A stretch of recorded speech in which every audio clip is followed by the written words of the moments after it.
Hello friends, मैं अनिश गुप्ता आपका स्वागत करता हूं द सीजीपीएससी कोच में। 23 जनवरी 2022 को फीमेल सुपरवाइजर महिला पर्यवेक्षक का परीक्षा होना सुनिश्चित है। व्यापम द्वारा एडमिट कार्ड जारी कर दिए गए हैं। एक दो बातें हैं जिसका ध्यान आपको विशेष तौर पे रखना है और उस 3 घंटे के दरमियान आपको क्वेश्चन पेपर का रूटीन क्या रखना होगा उसको लेकर के कुछ गाइडलाइंस मैं देने के लिए यहाँ पर आपके सामने उपस्थित हुआ हूँ।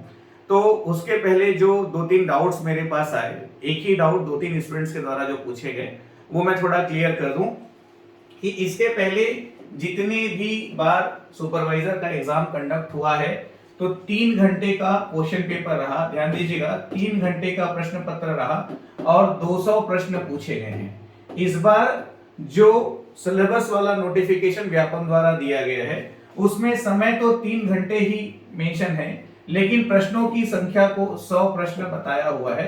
तो देखिएगा, इसको लेकर के संशय की स्थिति है। हमारा अनुभव कहता है कि 3 घंटे का प्रश्न पत्र है तो 200 प्रश्न ही आपको मिलेंगे, जैसा प्रारंभिक स्थिति में आपको हमारे द्वारा बताया गया था। तो 200 प्रश्न मिलेंगे। आप अपनी तैयारी इन 200 प्रश्नों के हिसाब से ही करके जाएं। आप 100 प्रश्नों के हिसाब से मानसिक रूप से तैयार होकर नहीं जाइएगा। क्या होगा, यदि 200 प्रश्न आए तब आपको किसी भी प्रकार का कोई समस्या का सामना नहीं करना पड़ेगा, क्योंकि आप मानसिक रूप से तैयार थे 200 प्रश्नों के लिए ही। लेकिन यदि ऐसा हुआ कि 100 प्रश्न आए तब तो ये और अच्छी बात है। मतलब जहां पर आपकी क्षमता 3 घंटे में 200 प्रश्न को हल करने की थी, अब तो सिर्फ 100 प्रश्न मिल रहे हैं, तो आपको दोनों तरफ से फायदा है। लेकिन यदि आप 100 प्रश्न के हिसाब से तैयार होकर जाते हैं और प्रश्न यदि 200 आ जाएंगे तो आप तुरंत हड़बड़ा जाएंगे कि 3 घंटे में 100 क्वेश्चन बनाने की प्रैक्टिस की हूं, 200 प्रश्न को कैसे बनाऊंगी। यह समस्या आपके सामने आ सकती है। तो जैसा मुझे आइडिया है, जैसा मेरा अनुभव कहता है, 3 घंटा दिया गया है तो प्रश्नों की संख्या 200 ही होगी। एक बात। दूसरी बात, चूंकि परीक्षा को सिर्फ 5 दिन ही शेष हैं, तो एक बात मैं और चाहूंगा कि अपनी तैयारी की प्रैक्टिस के लिए आप प्ले स्टोर से the CGPSC coach app download करें और ऐप के स्टोर में जा करके ये वाला जो टेस्ट सीरीज कोर्स है इसको जरूर एक बार ज्वाइन करके, यदि आपके पास समय है, क्योंकि टोटल 11 टेस्ट पेपर हैं। एक दिन में 2 टेस्ट पेपर करेंगे, 3 टेस्ट पेपर करेंगे तभी हो पाएगा। तो टोटल 11 टेस्ट हैं 200 क्वेश्चंस के। तो 200 क्वेश्चंस मतलब 11 गुणित 200 मतलब आपके 2200 प्रश्न, महत्वपूर्ण प्रश्नों का कलेक्शन है इसमें, जिसमें निश्चित तौर पर काफी बड़ी मात्रा में एग्जाम में क्वेश्चन फंसेंगे भी।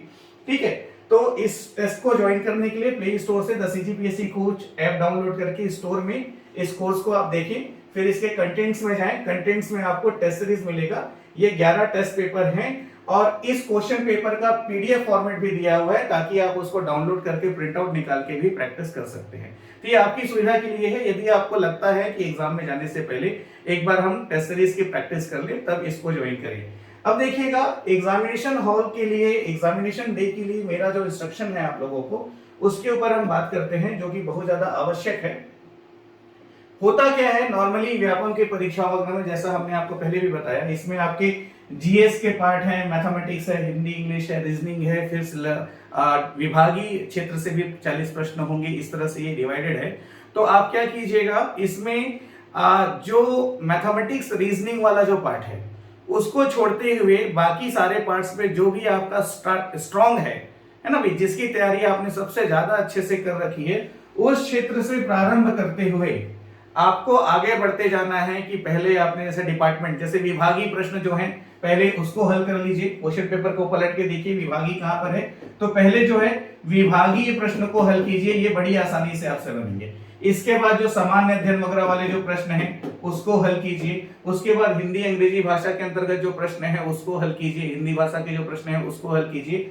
और फिर क्या कीजिएगा, फिर रीजनिंग को हल कीजिए और सबसे लास्ट में आप कहां जाएंगे, सबसे लास्ट में आप गणित के प्रश्नों को हल करेंगे। ठीक है, क्या है, गणित के प्रश्नों की संख्या कितनी है, तो 30 प्रश्न गणित के आने हैं यहाँ पर। अरे बात समझ में, गणित के प्रश्नों की संख्या कितनी है, 30 प्रश्न गणित के आने हैं यहाँ पर। ठीक है भाई। तो होता क्या है, यदि बहुत सारे स्टूडेंट्स क्या गलती करते हैं, वो मैथमेटिक्स से ही स्टार्ट करते हैं और मैथमेटिक्स से ही स्टार्ट करते हैं, मैथ्स के क्वेश्चंस को बनाने में समय लगता है। बाद में पता चलता है कि 1.5 घंटा तो 1 घंटा 30 मिनट 1.5 घंटा तो मैथ्स में ही निकल गया। तो बचे हुए 1.5 घंटे में बाकी क्वेश्चंस बनाने के लिए समय कम महसूस होता है और हड़बड़ाने लगते हैं और हड़बड़ा के गलती कर बैठते हैं। उससे बेहतर है कि इस 30 क्वेश्चन को आप सबसे लास्ट में हल करो, सबसे अंतिम में इसको हल करो, बाकी प्रश्नों को आप पहले हल करो। तो बाकी सारे प्रश्न ना 1 घंटे में ही आपसे हल हो जाएंगे यदि आपकी तैयारी अच्छी है तो। उसको बढ़िया OMR वगैरह में भी मार्कआउट कर लो सेकंड रीडिंग करते हुए, फिर बढ़िए आप रीजनिंग में, रीजनिंग जल्दी बनता है, और उसके बाद आ जाइए मैथमेटिक्स की तरफ। क्वेश्चंस बनाते समय इस चीज का विशेष ध्यान में रखिएगा कि यदि एक बार पढ़ने से प्रश्न बिल्कुल भी नहीं समझ में आया तो प्रश्न को एक बार और पढ़िए, और यदि दोनों बार पढ़ने से कुछ भी नहीं समझ में आया तो सीधे अगले प्रश्न की तरफ मूव कर जाइए। रुकना नहीं है वहां पर, सोचते नहीं बैठे रहना। यदि आप सोच विचार में समय गंवाएंगे, यदि आप सोच विचार में समय गंवाएंगे तो अंत में आपको यह महसूस होगा कि 3 घंटा कम पड़ गया सर। आपको क्या महसूस होगा? सर 3 घंटे कम पड़ गए, समय मिलता तो और क्वेश्चन बन जाते।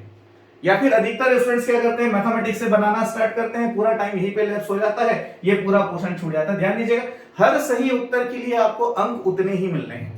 हर सही उत्तर के लिए, चाहे आप मैथ्स के क्वेश्चन बनाएं, चाहे आप रीजनिंग के बनाएं, चाहे आप डिपार्टमेंट वाले क्वेश्चन बनाएं, हर सही क्वेश्चन उत्तर के लिए अंक बराबर मिलना है आपको। ऐसा नहीं है कि मैथ्स के क्वेश्चंस को हल करने से ज्यादा अंक मिलेगा। तो लेकिन ये भी ध्यान रखिएगा कि इस एग्जामिनेशंस में जैसे पहले जो रिजल्ट्स आए हैं, जो सिलेक्शंस आए हैं, उसमें मैथमेटिक्स रीजनिंग ने एक इंपॉर्टेंट रोल प्ले किया है। तो इस बात की संभावना तो नहीं के बराबर है कि मैथ्स रीजनिंग को पूरा छोड़ दो तो भी सिलेक्शन हो जाएगा। ठीक है, ये तो इम्पॉसिबल है भाई। तो मैथ्स रीजनिंग को आपको कवर तो करना ही है, लेकिन इस पार्ट को पहले कवर कर देना है ताकि बचा हुआ समय जो है आप रिलैक्स रहें कि हाँ भाई मेरे पास अब 1.5 घंटा बाकी है और 1.5 घंटे में मैथ्स रीजनिंग के क्वेश्चंस को बनाना है। निश्चित तौर पर आधे से ज्यादा प्रश्न 1.5 घंटे में आपसे बन जाएंगे, तब जब आपकी तैयारी कम हो तो भी। और यदि आपकी तैयारी अच्छी है तो इस पूरे क्वेश्चन को डील करने के लिए तो 1 घंटा ही पर्याप्त होता है। ठीक है, तो यही मैसेज था हमारा। Wish you all the best, अनेक शुभकामनाओं के साथ। ध्यान दीजिएगा, पूरे आत्मविश्वास के साथ, पूरे कॉन्फिडेंस के साथ उस 3 घंटे बिना किसी के प्रभाव में आए अपनी तैयारी पर भरोसा रखते हुए एग्जाम दीजिए। यदि आपने पढ़ाई की है, यदि आपने तैयारी की है तो आपका पेपर अच्छा जाएगा। और कट ऑफ के बारे में सोचने का काम आपका बिल्कुल नहीं है। एग्जाम होने दीजिए, पहले एग्जाम हो जाएगा तो जो भी संभावित कट ऑफ होंगे वो बताया जाएगा सभी के द्वारा, हम भी बताएंगे। तो again wish you all the best, अच्छे से एग्जाम दीजिए। ठीक है, बाय।